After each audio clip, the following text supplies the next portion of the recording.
Hi, everyone. My name is Kristin Matuz, and my partner is Tina Preciado, and go ahead, Tina. We're from Centinela Valley Union High School District. If you do not know where that's at, we're not too far away from LAX. I am the instructional support specialist.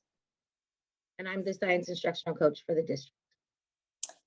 And with distance learning happening within the last year and a half, we decided that since this is all based on the STEM, we would focus on technology to build equitable communities.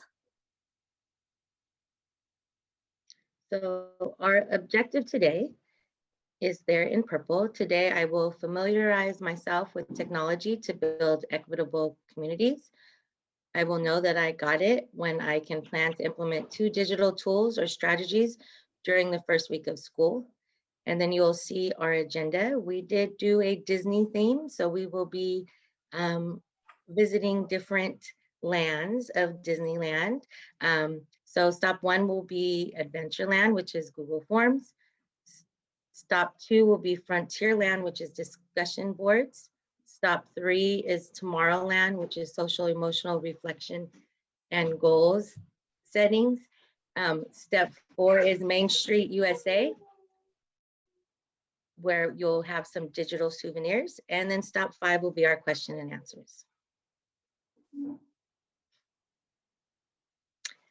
So our first stop is Adventureland, which is our Google Forms.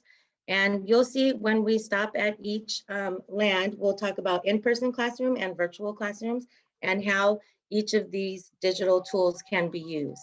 So for Google Forms, in-person classrooms, they could be used as warm-ups and exit tickets, for checking for understandings, for quizzes, for surveys, both for teachers and students, for teacher evaluations, class evaluations, and as an instructional coach, you can also use them as quick check-ins, weekly check-ins.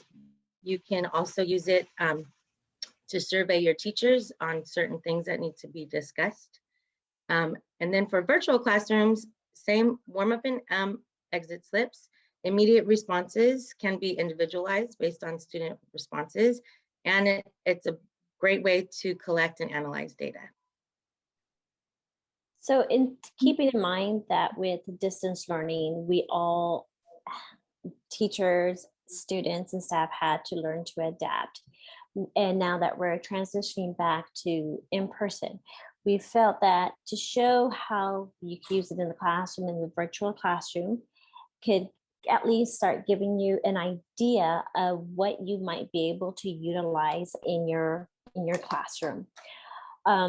Just to give you a background, our district, when we do presentations, we do like to do things that are a little appealing, a little corny. That's how we were trained. So we tried our initiative for this year in our district is excellence through equity. And the first thing that came to my mind was like, the Super Bowl. Hey, so-and-so, now that you won the Super Bowl, what are you going to do? I'm going to go to Disneyland. So we're going through Equity Land here. As we move along, should you have any comments, questions, or concerns, please feel free to interrupt us or put them, mute yourself and pose a question or put them in the chat. And we will be providing examples at the end of the presentation.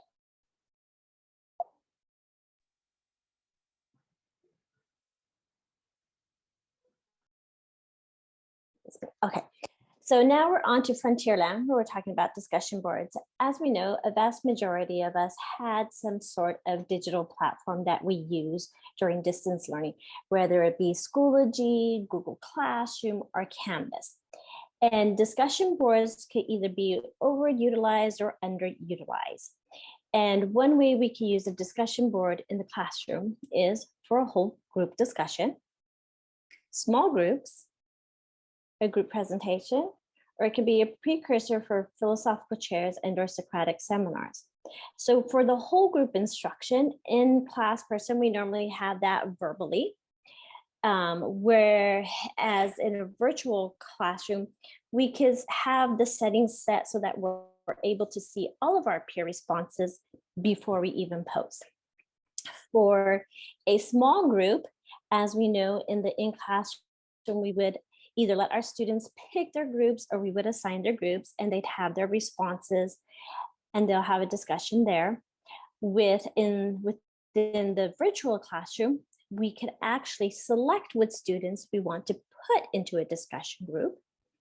For a group presentation, that's pretty much self-explanatory. Our students will go up, present to the whole group. In the virtual classroom, several ways they can reply to their peers, whether it is after they post or even before they post.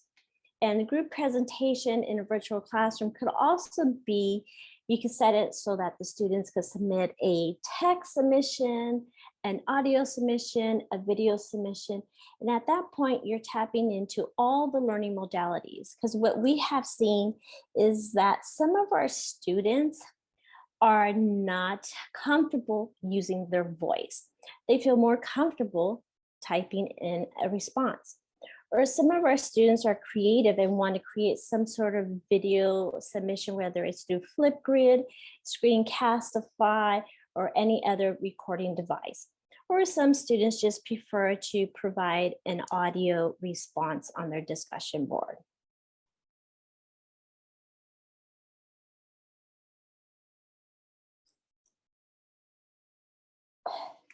Okay, the next thing that we're looking at and that we've learned throughout this time is during distance learning, we noticed that our students needed some social emotional support, some mental wellness. We also noticed that they were constantly being asked to reflect. And sometimes our goal setting was a hit and miss.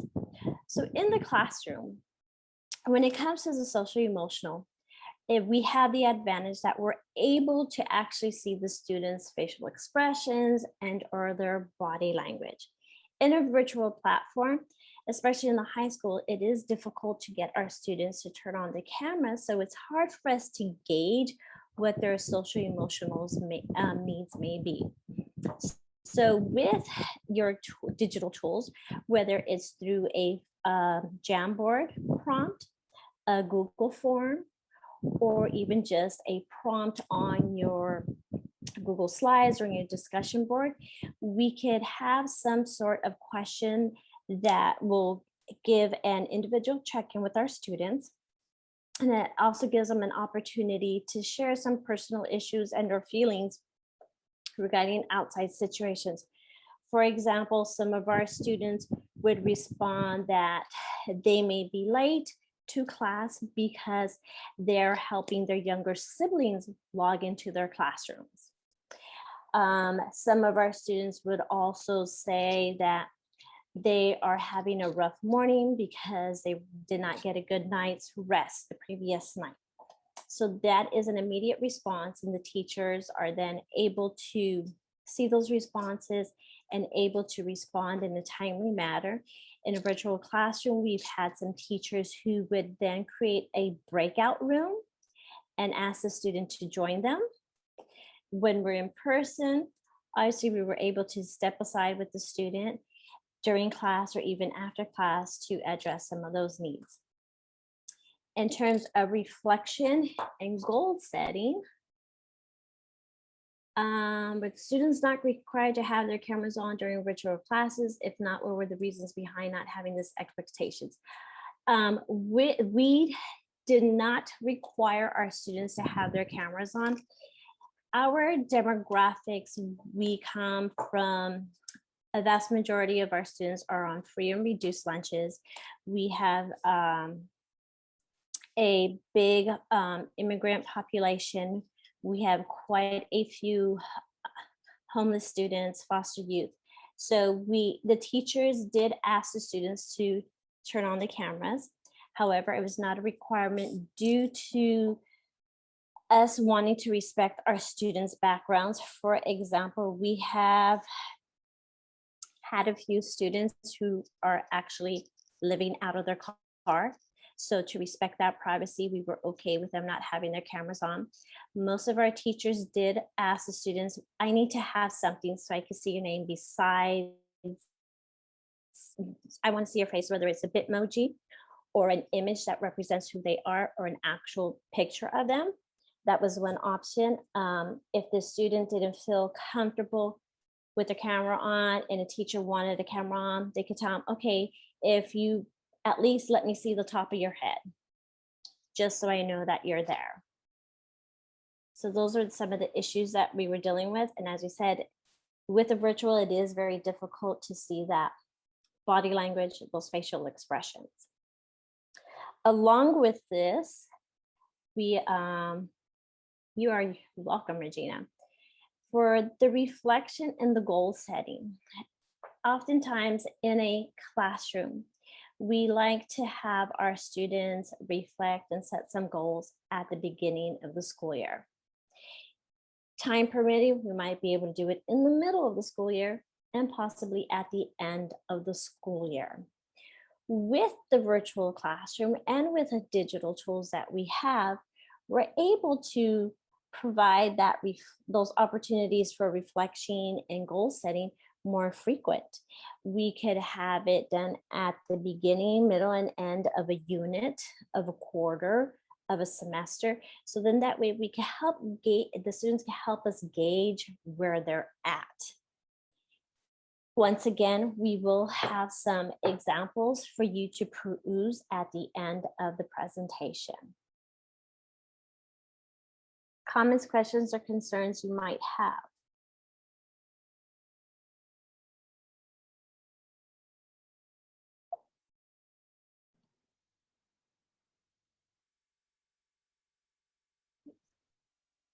Kristin?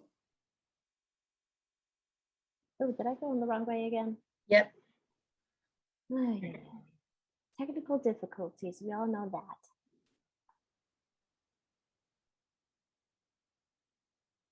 Okay, so this is an added feature. It didn't come with the land, but this was something that I did as an instructional coach when we went to distance learning.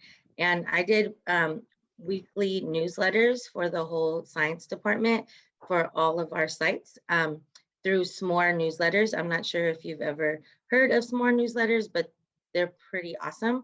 And so with the weekly communications, I would have access to each of the site's emails, the emails that were sent out by administration.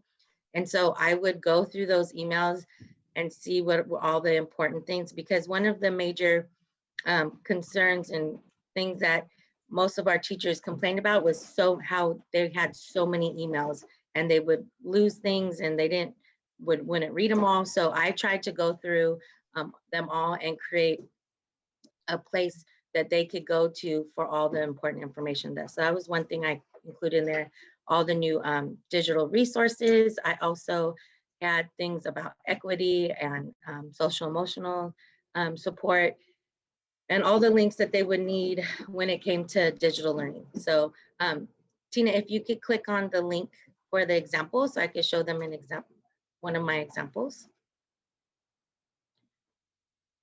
And what's Can you see it? Yeah, you just need to scroll up so they can see it little by little. So I always had the date. I always had an intro. This was one from March, so it was Women's History Month. So I included a spotlight from one of our teachers at Lusinger. And so he did a spotlight on Eleanor Roosevelt. So I included in that. So I started with that. And there was links to what he had with videos, and then they could also share this with their students. So this is something that they could use. This is another woman that in science that we focus. So here's the updates and reminders. So about office hours, Google Meet visits, our check-ins, CAS test prep, everything that was going through our emails, and also things that I needed to share with them.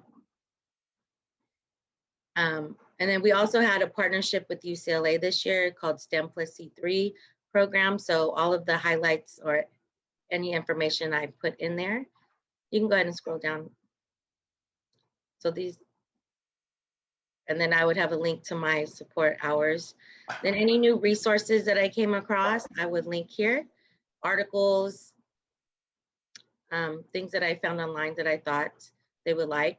And then we, one of our district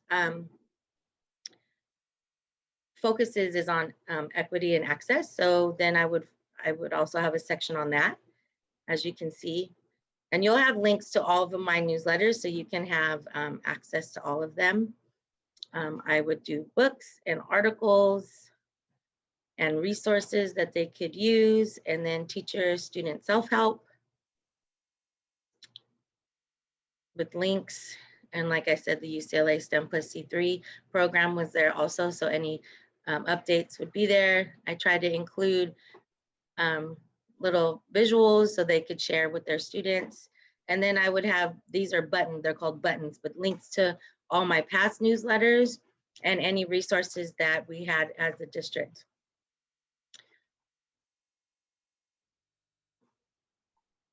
I did one newsletter for the whole district. So we have 4, our district has 3 traditional high schools and 1 continuation. So I sent it to all the teachers, and I would try to include the, when it's the updates or the emails, if it was specific, I would say, okay, this is just for Hawthorne for that school, but I would try to keep it as general so every teacher could use the resources.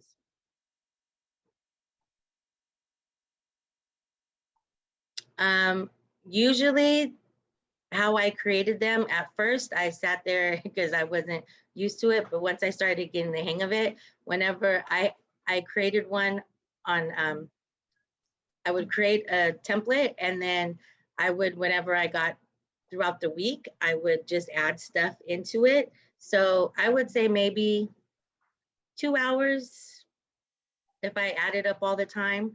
But the teachers really enjoyed it because they had one place to go and they didn't have to fit and try to look through their hundreds of emails. And so it was easy for them to find the resources.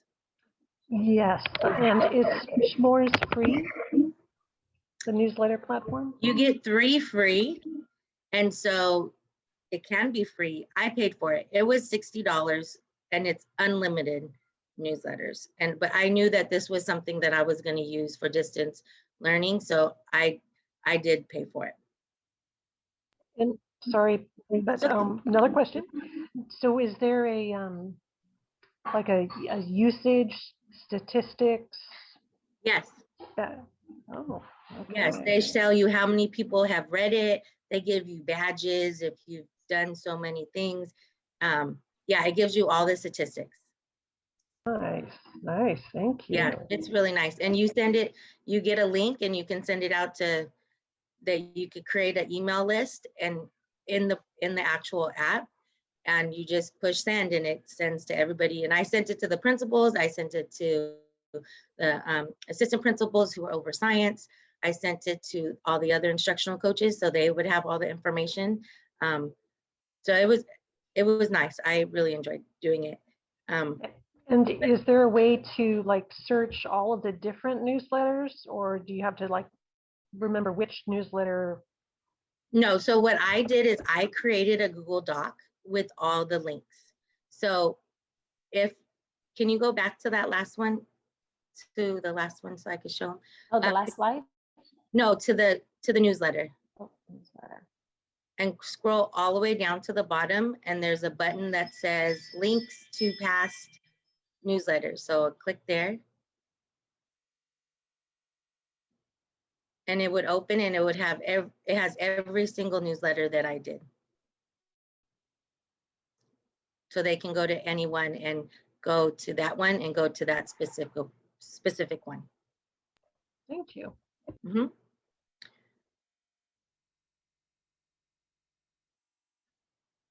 Okay, we have roughly 15 minutes left, so this will give us an opportunity.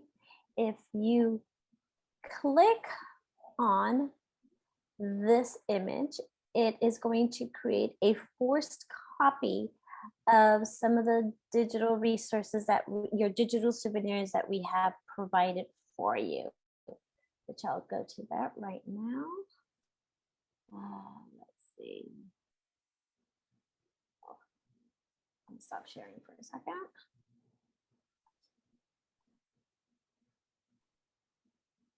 Thank you for sharing that. If you have the Remind app, the Smart Yes. link easily, it works with Remind. That's good to know, because what I also wanted to share is this is something you could use that newsletter for students for your classroom. You could do it per unit. I'm planning to do that now that I'm going to be back in the classroom in the fall, to use it as a unit and for each of the units that we'll cover, so that all the resources that I share, it'll be in one spot. And so then when it comes to finals or the unit test, everything will be in one place. And it will be the assignments and the quizzes and any activities we did. And so it'll be by unit and not by week. That's what I plan to do with the students. Okay, with these digital souvenirs, my go-to phrase is, I am as good as my teachers. I have learned so many new things from the induction teachers and just speaking to teachers. And they always tell me, oh, thank you, Tina, you taught me so much. I'm like, no. You've taught me more than you could ever imagine. So a lot of these resources that we have compiled here for you come from teachers in our district. A few of them, I can't remember which teachers I got them from. But once you create that forced copy in the presenter notes, it'll give you the teacher's name, the content area, and the site they're at. So some of the things to help, this was from Mr. Garcia, who's our physics teacher. So as you could tell, he did a little SEL check-in, and he said he did this before he started talking about his voltage energy unit. And so this was a check-in for the students. Most of the time he liked to use this on Pear Deck because it did give him that immediate response. This one was used and created by two science teachers at Lawndale, Miss O'Hearn and Miss Brown. Again, this could be a pair, they used it on Pear Deck where they had the interactive icon where the students could just drag the icon over the mood that matches them for the day. Miss O'Hearn and Miss Brown also created this one. I believe I should be able, oh, no, it didn't let me move the sticker, but the kids, when they look at their slide, they could click on the sticker and plop it in any of these boxes. Just another self-check. Then they also created a type of reflection. So very intentional questions there. When it came for that SEL, the students didn't have an idea of how to express themselves. This actually connected them to the mood meter, which could help our students build their vocabulary on expressing their emotions. This was from our teacher, Mr. Garcia.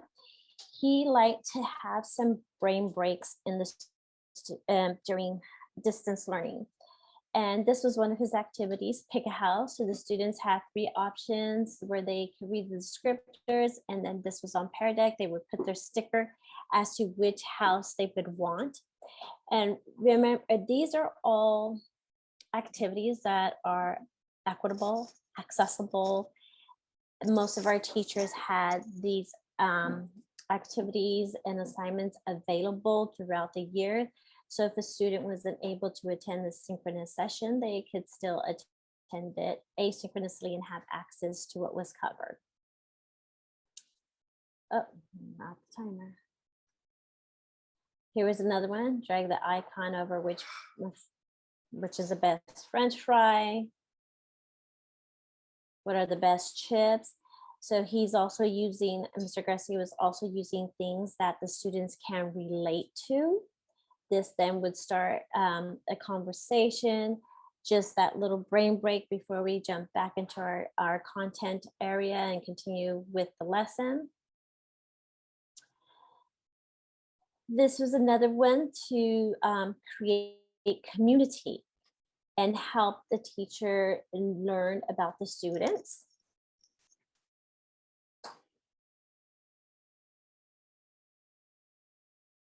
And here is his example.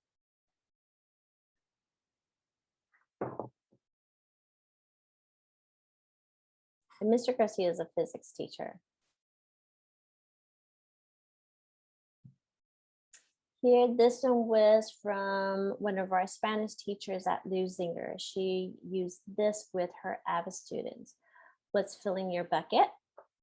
Again, these are all very quick, easy. The teachers created them so that the students could reply in a safe space. There's a whole lesson.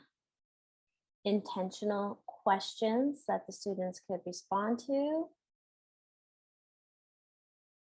Instead of going through this very quickly. So I'm sorry to interrupt one more time. I No have worries. lots of questions.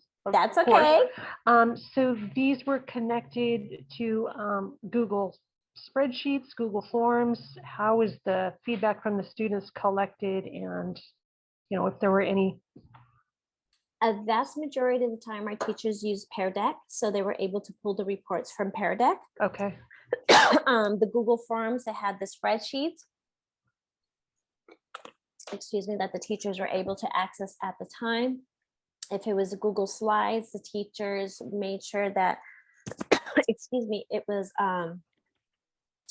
a forced sharing with the teacher, so the teacher already had access to the student slides or responses. Okay. So we also have a program called Go Guardian. So if a teacher were to look at these on the spot and saw something that needed to be addressed, they would send a private message to our students in Go Guardian. They would communicate that way, or they would create a special breakout room in Google Meet and meet with the student at that time. Some of our teachers also look at this at the end of the day, and they will look at that data and then decide what might need to be retaught the next day and what might need to be revised in the terms of, okay, they understand this, so maybe I do not need to go into great detail on this concept, but we could give a quick overview and move on to the next one. I hope that answered some of your questions, Regina. Yes, thank you so much. You're welcome. This is just an opening slide that one of our teachers created, and it built consistency. As you see, we had this check-in right here for the students. There was always some sort of check-in. There was always some sort of image with some sort of quote that the kids could relate to. There's another check-in that also discussed with the kids on creating goals. Here is another one where these are the classroom expectations. We had some expectations district-wide, but then some teachers would create some for the classroom. And as this one said, it was on a Pear Deck. The kids would drag the dot over which one they would actively practice and remind themselves of the day. Kristin, this is you. So here I put, as you can see, lots of different links for you guys of ways that I've used Google Forms and some of my teachers have used it.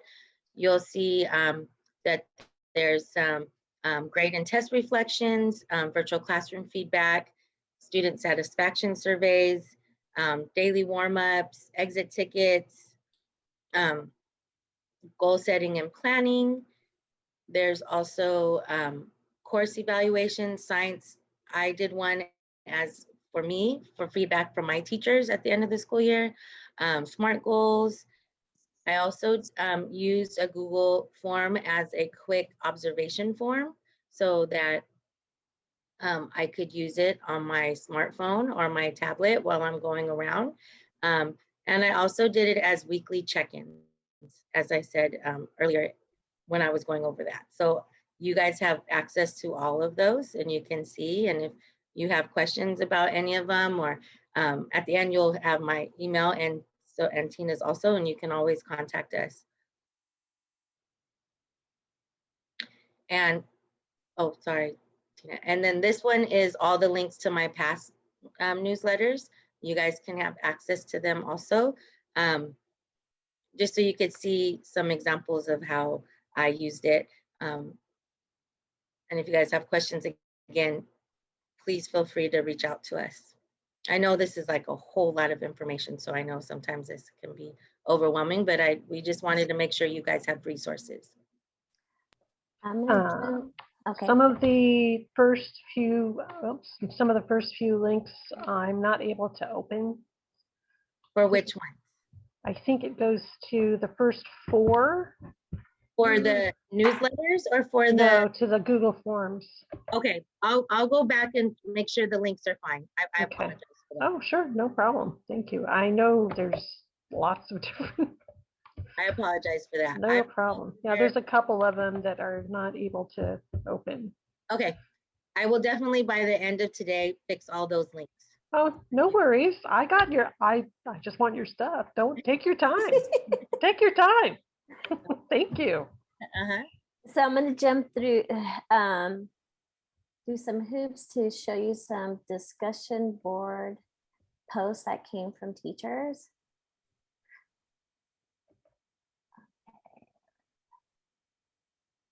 So we have a lot of reflecting here for the students.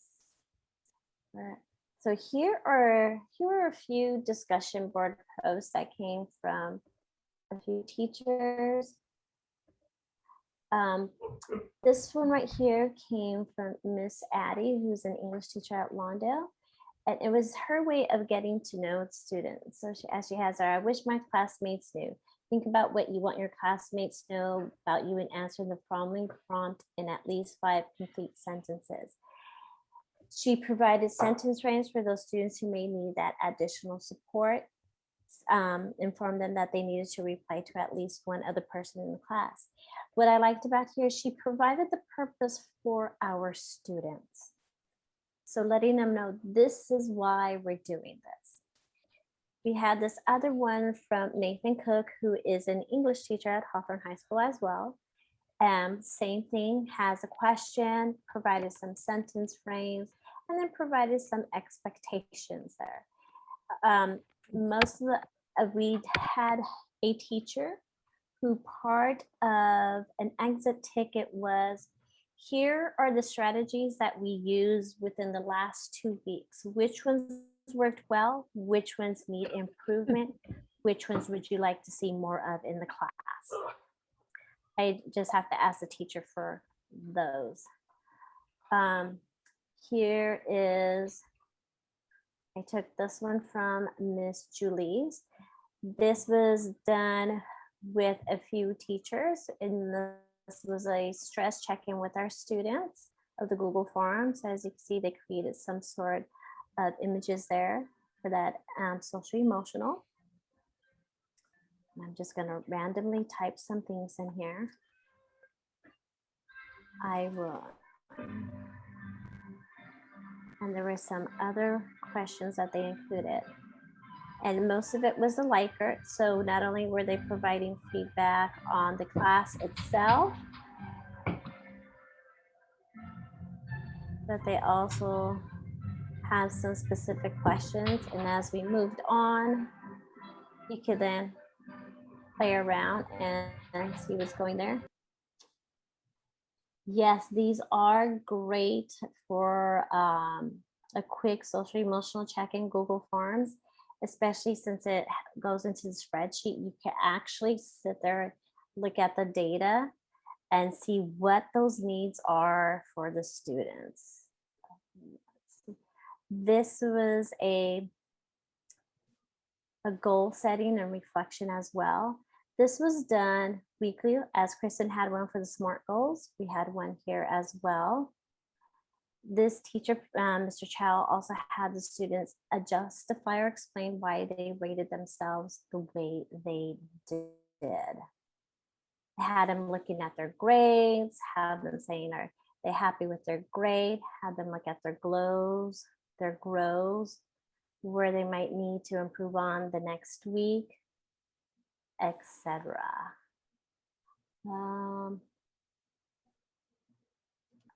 Okay, and I think that's it for that one. Thank you all. We hope that what we have provided will be of some use for you to revise to suit the needs of your students, your teachers, yourself, your district. Thank you.